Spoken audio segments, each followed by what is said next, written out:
কচি এঁচড় বা কাঁঠাল, চিংড়ি মাছ আর সজনে ডাঁটা দিয়ে অসাধারণ স্বাদের একটি রেসিপি আজকে আমি শেয়ার করব।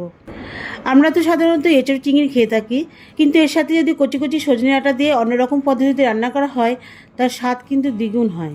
নমস্কার বন্ধুরা, আমি টুসিস কিচেনে সবাইকে স্বাগত জানিয়ে আজকে রেসিপি শুরু করছি। রেসিপিটার জন্য এঁচড় নিয়েছি। এঁচড়টাকে ছোটো ছোটো ডুমো করে কেটে নিয়েছি। আর দেখুন, এঁচড়ের মধ্যে একটাও বীজ নেই, এতে রেসিপিটা খেতে ভালো লাগবে। সাথে মাঝারি সাইজের চিংড়ি মাছ নিয়েছি। চিংড়ি মাছের মাথা খোসা সব বাদ দিয়ে দিয়েছি, আর মাঝখানে যে কালো শিরাটা আছে যার মধ্যে ময়লা থাকে সেটাও বাদ দিয়ে দিয়েছি। আর সজনে ডাঁটা নিয়েছি, সজনে ডাঁটাগুলোকে কেটে ধুয়ে পরিষ্কার করে নিয়েছি। সাথে চিংড়ি মাছ এঁচড়গুলোকেও ধুয়ে পরিষ্কার করে নিয়েছি। এবার চলুন রান্নাঘরে রান্না করি। রান্নার জন্য কড়াইয়ে সর্ষের তেল দিয়ে দিচ্ছি। গরম তেলে এঁচড়গুলো ভাজার জন্য দিয়ে দিচ্ছি।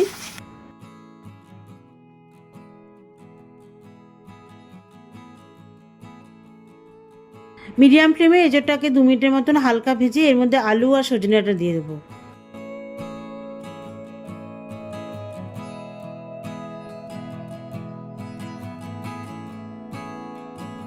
সাথে সামান্য পরিমাণ লবণ আর হলুদ দিয়ে সবগুলোকে আবারও 2 মিনিটের মতন ভেজে নেব। রেসিপিটার জন্য আমি একটা আলু ব্যবহার করছি। এঁচড় চিংড়ি এই সাইজ অনুযায়ী আলুটাকে ডুমো ডুমো করে কেটেছি।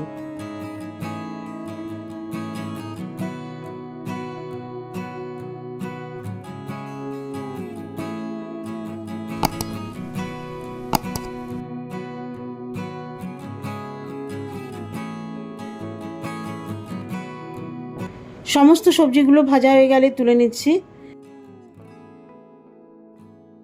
আর এই যে তেলটা পড়ে আছে এই তেলেই চিংড়ি মাছগুলো দিয়ে দিচ্ছি। চিংড়ি মাছগুলোকে বেশি ভাজবো না, সামান্য পরিমাণ লবণ আর হলুদ দিয়ে চিংড়ি মাছগুলোকে 1 মিনিটের মতন সাঁতলে তুলে নিচ্ছি।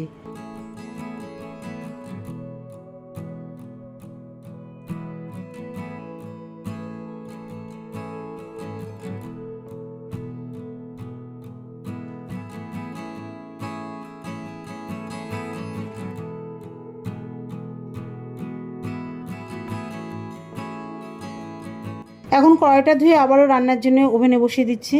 গ্রেভি তৈরির জন্য কড়াইয়ে সর্ষের তেল দিয়ে দিচ্ছি।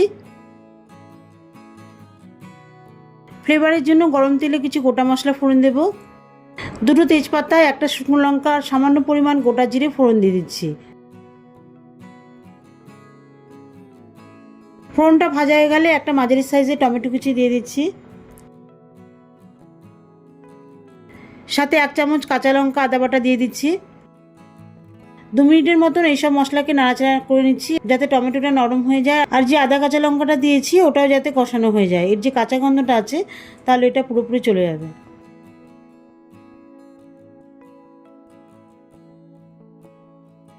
এইসব মশলা কষানো হয়ে গেলে কিছু গুঁড়ো মশলা দেব। 1 চামচ জিরে গুঁড়ো, 1/2 চামচ শুকনো লঙ্কার গুঁড়ো, সামান্য পরিমাণ হলুদ দিয়ে আবারও কষিয়ে নেব।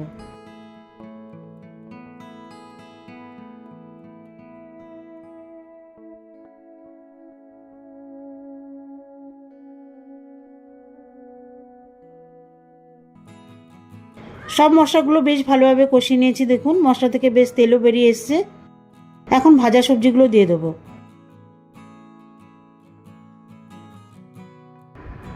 সবজিগুলো মশলার সঙ্গে বেশ খানিকক্ষণ কষিয়ে নেব, তাহলে মশলার যে ফ্লেভারটা সেটা সবজিগুলোর মধ্যে চলে আসবে আর সবজিগুলো খেতেও বেশ স্বাদ লাগবে।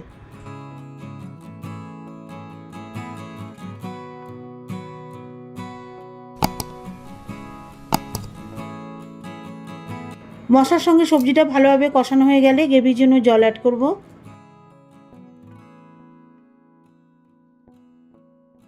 জলের পরিমাণটা একটু বুঝে শুনে দেবেন।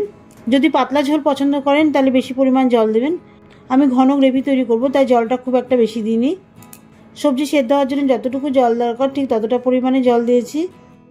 সঙ্গে লবণ দিচ্ছি গ্রেভিতে লবণের স্বাদ আনার জন্য। এবারে ঝোলের মধ্যে চিংড়ি মাছগুলো দিয়ে দিচ্ছি।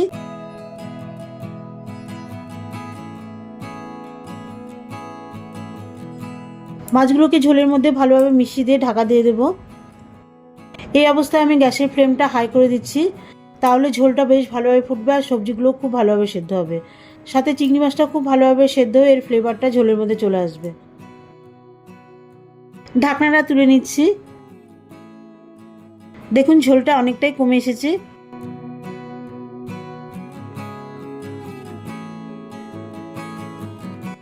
সব কিছুকে একটুখানি নাড়াচাড়া করে এর মধ্যে হাফ চা চামচ মতন গরম মশলার গুঁড়ো আর 1 চামচ ভাজা মশলার গুঁড়ো মিশিয়ে দিচ্ছি। ভাজা মশলা বলতে এখানে ধনে গুঁড়ো, জিরে গুঁড়ো আর দারচিনি গুঁড়ো আছে। এগুলোকে আমি শুকনো ভেজে আগে থেকে গুঁড়ো করে রেখেছিলাম। এই মশলাটা ঝোলের মধ্যে মেশালে দারুণ স্বাদ হয়। মশলাটা ভালোভাবে মেশানো হয়ে গেলে 1 মিনিটের জন্য ঢাকা দিয়ে দিচ্ছি, যাতে মশলাটার ফ্লেভারটা ঝোলের মধ্যে পুরোপুরি চলে আসে। ঢাকনাটা আবারও তুলে নিচ্ছি। দেখুন ঝোলটা বেশ ঘন এসেছে আর দেখতেও বেশ কিন্তু সুন্দর লাগছে। আর যে ভাজা মশলাটা দিয়েছিলাম না, তার খুব সুন্দর একটা ফ্লেভার আসছে ঝোলের মধ্যে থেকে। সবার শেষে 1 চামচ ঘি ঝোলের মধ্যে ভালোভাবে মিশিয়ে দেব। ঘি দিলে তো ঝোলের স্বাদটা আরও টেস্টি হবে। ব্যাস, আমার এঁচোড় চিংড়ি সজনে ডাঁটা রেসিপি কমপ্লিট। 5 মিনিট পর সার্ভ করছি। তো বন্ধুরা দেখুন, একটা প্লেটে সার্ভ করছি, কত সুন্দর লাগছে দেখতে। খেতে তো অসাধারণ লাগবে। আর এটা গরম গরম ভাতের সাথে খাবেন, ভাতের সঙ্গে খাওয়ারই জিনিস। দেখা হবে পরবর্তী ভিডিওতে নতুন কোনো রেসিপি নিয়ে। ভালো থাকবেন, সুস্থ থাকবেন আর আমার চ্যানেলটিকে লাইক, কমেন্ট ও সাবস্ক্রাইব করে আমার পাশে থাকবেন।